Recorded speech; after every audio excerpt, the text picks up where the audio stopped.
C'est étonnant, non? Les chroniques de la haine ordinaire.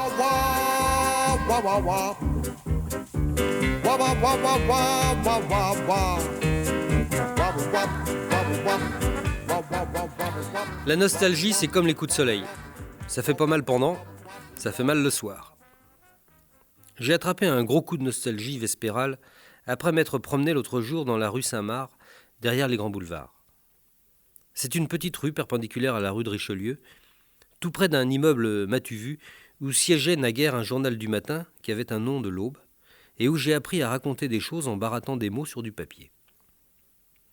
Le journal du matin a été phagocyté depuis par un célèbre épurateur d'opinion. Il reste la façade et les murs derrière lesquels s'agitent désormais des assureurs lustrés et des enfoirés de banque. Et rien, plus rien de la volaille de plumes et de flash qui menait grand bruissement et picaresques éclats et qui s'est égayée depuis au hasard des excroissances de Médiapolis. L'imprimerie du journal s'ouvrait par un grand porche noir qui repoussait dans cette rue Saint-Marc ses effluves chargés de l'air lourd des machines et de la sueur des hommes qui sentaient l'encre et le papier chaud. À la tombée de chacune des 3 éditions de la nuit, c'était la ruée des journalistes et des ouvriers du marbre sur les 3 bistrots qui ne fermaient jamais, car les gens de presse d'alors faisaient les 3-8. 8 au lit, 8 au turf et 8 à boire. Oui, les journalistes boivent beaucoup. C'est une constante de leur métier qu'ils partagent avec les chômeurs et les militaires qui, eux aussi, distillent le plus clair de leur temps à rentrer les épaules dans l'attente angoissée de ce qui va leur tomber sur la gueule. Un triste jour, et pour de bon, la rue Saint-Marc a bouclé la dernière édition de ses éclats de nuit. Alors, comme le pique-bœuf s'enfuit du cuir du buffle mort, l'Auvergnat de bistrot, sentant venir la fin prochaine du quartier comateux, replie son grand tablier bleu. Il met son tonneau de Bordeaux supérieur sur son dos et s'envole en pleurant sur les copains d'ivresse vers des lendemains plus clinquants dans des snack-burks américains où l'on n'est pas tenu, pour qu'on vous serve à boire, de dire bonjour en s'offusquant du retour des frimas. Par miracle, merci mon Dieu, vous méritez la une, l'un des 3 troquets de la rue Saint-Marc a survécu. Celui où nous traînions le moins parce qu'il était à 20 mètres près, le plus loin des 3. Je veux dire le plus reculé par rapport à cette improbable mais très précise frontière qui marque aussi bien le territoire du loup que le bout de quartier des hommes. Comme l'autre en sa galère, qu'allais-je faire dans cet antre enfumé tout agité de travailleurs éclectiques et de matamores de la fripe échappés du sentier? Je n'avais même pas soif.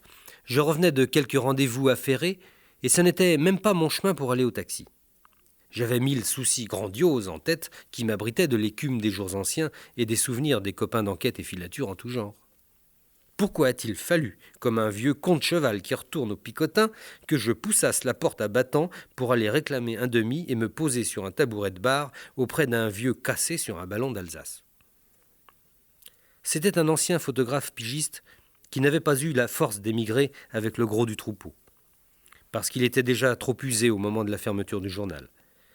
Au fur et à mesure qu'on avait démoli les 2 autres bistrots pour en faire une boutique putassière d'herbe à Lazaraï et un atelier de tissage pour Babacou l'exténué, on l'avait repoussé dehors en même temps que les gravats, jusqu'à ce qu'il tombe du caniveau dans la débauche obscure des petits naufrages éthyliques. Il m'a gratifié d'un hochement de tête amical, appuyé d'un sourire fatigué mais entendu, qui voulait dire qu'il n'avait pas oublié toutes ces choses de nos petites vies frétillantes de ce temps-là. Et puis, il s'est péniblement repoussé du bar en s'appuyant des 2 mains, et il a tapoté gentiment l'étui du Rolleiflex qui lui pendait au cou, en m'honorant d'un coup d'œil complice. Ensuite, il a dit « René, tu nous remets ça ?» Et j'ai dit « Non, non, c'est moi », comme l'exige le protocole.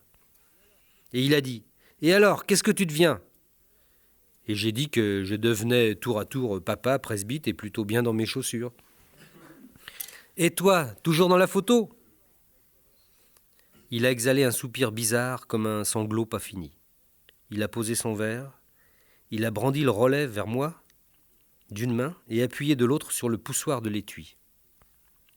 Il était vide. Le soir même, il y avait une petite fête à la maison où l'on a ri de bon goût en avançant des idées positives au-dessus d'un confit pas trop ferme. Ce fut fort gai. C'est seulement à l'heure de nuit, où j'ai tiré la porte après le départ du dernier convive, quand je me suis retrouvé seul dans le séjour enfumé, un petit peu ivre et raisonnablement fatigué, que l'imprécise bouffée d'un chagrin léger m'est remontée aux yeux, agaçante et fugace, comme ces envies d'éternuer qui restent en suspens. Ah, la nostalgie, Simone, la nostalgie. Quant à ces féroces soldats, je le dis, c'est pas pour cafeter, mais ils font rien qu'à mugir dans nos campagnes.